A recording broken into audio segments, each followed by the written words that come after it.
కేరళ తరహాలో ఏపీలో కూడా జల రవాణా వ్యవస్థను బలోపేతం చేస్తామని ఆర్ఎండ్బీ శాఖ మంత్రి బీసీ జనార్దన్ రెడ్డి స్పష్టం చేశారు. సంబంధిత ప్రతిపాదనలు ముఖ్యమంత్రి ముందు ప్రవేశపెట్టినట్లుగా తెలిపారు. రోడ్డు రవాణాతో పోల్చితే జల రవాణాకు తక్కువ ఖర్చు అవుతుందని ప్రభుత్వ నివేదికలో కూడా ఇది స్పష్టమైందని చెప్పారు. జల రవాణాలో పెట్టుబడులను ఆకర్షించి యువతకు ఉపాధి కల్పిస్తామని మంత్రి వివరించారు. ఇన్లాండ్ వాటర్ వేస్ 2వ వార్షికోత్సవాన్ని పురస్కరించుకుని పున్నమి ఘాట్ వద్ద జరిగిన బోటు మాతన్ను ఆర్ఎండ్బీ మంత్రి బీసీ జనార్దన్ రెడ్డి జెండా ఊపి ప్రారంభించారు.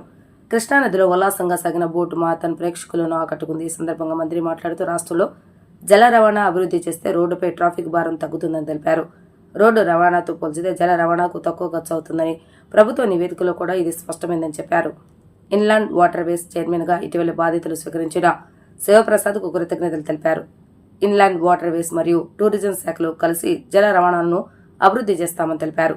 కేరళలోని మాదిరిగానే ఏపీలో కూడా జల రవాణా వ్యవస్థను బలోపేతం చేస్తామని అన్నారు. సంబంధిత ప్రతిపాదనలను ముఖ్యమంత్రి ముందు ప్రవేశపెట్టినట్లుగా తెలిపారు. జల రవాణాలో పెట్టుబడులను ఆకర్షించి యువతకు ఉపాధి కల్పిస్తామని మంత్రి వివరించారు. ఇందుకోసం జల రవాణాను 3 రెట్లు పెంచుతామని అన్నారు. ఈరోజు బోట్ మారథాన్ 2వ వార్షికోత్సవం పురస్కరించుకొని ఈ కార్యక్రమానికి వచ్చినటువంటి అందరికీ కూడా నా హృదయపూర్వక నమస్కారాలు తెలియజేసుకుంటూ వారికి అభినందనలు తెలియజేస్తా ఉన్నా.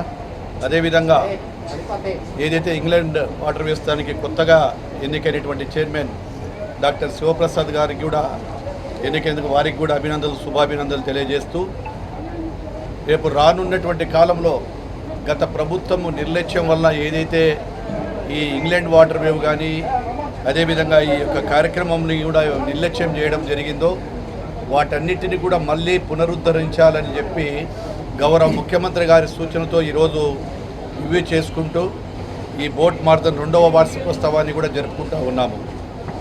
ఈ యొక్క ప్రాముఖ్యతలో భాగంగా England water waves and tourism 2 department కలిసి ఏ విధంగా అభివృద్ధి చేయగలుగుతామో టూరిజాన్ని ఇంకా అభివృద్ధి చేస్తూ ఈ యొక్క ఇంగ్లాండ్ వాటర్ వేవ్లో ఉన్నటువంటి కనెక్టివిటీ ఏ విధంగా అభివృద్ధి చేయాలి. గుజరాత్ అండ్ మద్రాస్ తర్వాత అత్యంతగా మనకు ఈ యొక్క ప్రాంతం అంతా కూడా 950 కిలోమీటర్ల ప్రాంతం ఉంది. ఆ ప్రాంతంలో ఈ గౌరవ ముఖ్యమంత్రి గారు చెప్పినట్టు ఏదైతే కమర్షియల్కు సంబంధించినటువంటి ఈ యొక్క ట్రాన్స్పోర్ట్ విధానాన్ని కూడా ప్రవేశపెట్టాలని చెప్పి చాలామంది కూడా ఇన్వెస్టర్లు రావటం జరుగుతూ ఉంది.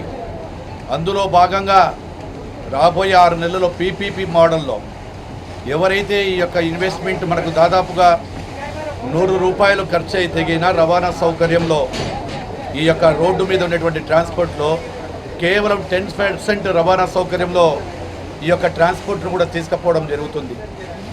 ఈ ట్రాన్స్పోర్ట్ను తీసుకుపోవడం వల్ల మనకు ట్రాఫిక్ సమస్య ఒకటే కాకుండా రోడ్డు మీద కూడా భారం తగ్గుతుంది, రద్దీ కూడా తగ్గుతుంది అని చెప్పి మేము చేసిన సర్వే వల్ల కూడా తెలిసింది. ఈరోజు జల రవాణా టూరిజంలో చాలామంది కేరళలో ఏ విధంగా జరుగుతూ ఉందో అంతకంటే మంచిగా అభివృద్ధి చేయాలి. కొత్త పాలసీలు తీసుకొచ్చాము. ఆ పాలసీని కూడా పబ్లిక్ అందరికీ కూడా తెలియజేసుకొని ఇన్వెస్ట్మెంట్ చేసే ప్రతి ఒక్కరిని ముందుకు రావాలని చెప్పి కూడా కోరడం జరుగుతూ ఉంది. అదేవిధంగా ఈ రెండింటిని అనుసంధానం చేసుకుంటూ అటు టూరిజం ఇటు ఇంగ్లాండ్ వాటర్ వేవ్ను చేసుకుంటూ కొత్త కొత్త ప్రదేశాలను ఎక్కడెక్కడ ఉన్నాయో వాళ్ళని కూడా ఐడెంటిఫై చేశాము. ఈ బోటింగ్ ద్వారా దీని ద్వారా ఆ అనువైన ప్రాంతాలను ఎంపిక చేసి రెండింటికి కూడా ఉద్యోగ కల్పన కల్పించాలి.